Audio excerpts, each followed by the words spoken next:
एक औरत को आखिर क्या चाहिए होता है। एक बार जरूर पढ़े ये छोटी सी कहानी। राजा हर्षवर्धन युद्ध में हार गए।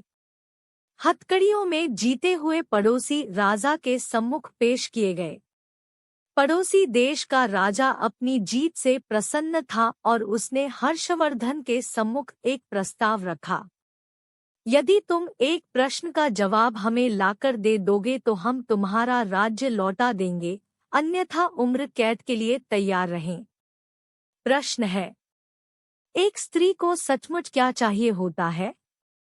इसके लिए तुम्हारे पास 1 महीने का समय है। हर्षवर्धन ने यह प्रस्ताव स्वीकार कर लिया। वे जगह जगह जाकर विदुषियों, विद्वानों और तमाम घरेलू स्त्रियों से लेकर नृत्यांगनाओं, वेश्याओं, दासियों और रानियों, साध्वी सबसे मिले और जानना चाहा कि एक स्त्री को सचमुच क्या चाहिए होता है। किसी ने सोना, किसी ने चांदी, किसी ने हीरे जवाहरात, किसी ने प्रेम प्यार, किसी ने बेटा पिता और परिवार, तो किसी ने राजपाट और सन्यास की बातें की, मगर हर्षवर्धन को संतोष न हुआ। महीना बीतने को आया और हर्षवर्धन को कोई संतोषजनक जवाब नहीं मिला। किसी ने सुझाया कि दूर देश में एक जादूगरनी रहती है, उसके पास हर चीज का जवाब होता है, शायद उसके पास इस प्रश्न का भी जवाब हो। हर्षवर्धन अपने मित्र सिद्धराज के साथ जादूगरनी के पास गए और अपना प्रश्न दोहराया। जादूगरनी ने हर्षवर्धन के मित्र की ओर देखते हुए कहा, मैं आपको सही उत्तर बताऊंगी, परंतु इसके एवज में आपके मित्र को मुझसे शादी करनी होगी। जादूगरनी बुढ़िया तो थी ही, बेहद बदसूरत थी। उसके बदबूदार पोपले मुंह से एक सड़ा दांत झलका जब उसने अपनी कुटिल मुस्कुराहट हर्षवर्धन की ओर फेंकी। हर्षवर्धन ने अपने मित्र को परेशानी में नहीं डालने की खातिर मना कर दिया। सिद्धराज ने एक बात नहीं सुनी और अपने मित्र के जीवन की खातिर जादूगरनी से विवाह को तैयार हो गया।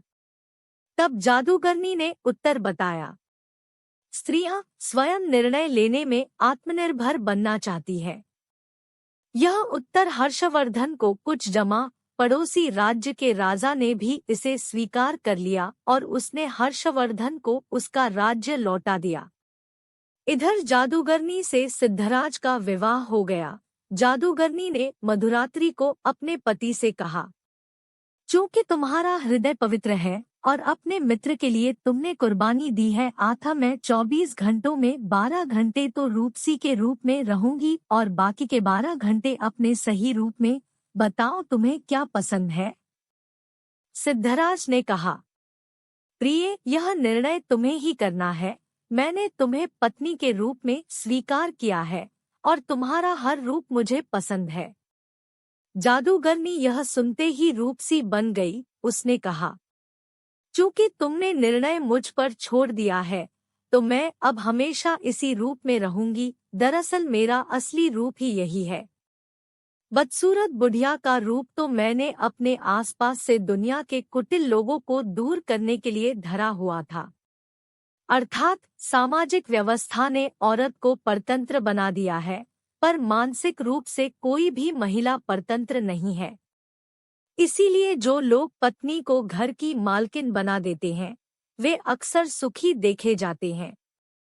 आप उसे मालकिन भले ही न बनाएं, पर उसकी जिंदगी के एक हिस्से को मुक्त कर दें। उसे उस हिस्से से जुड़े निर्णय स्वयं लेने दें।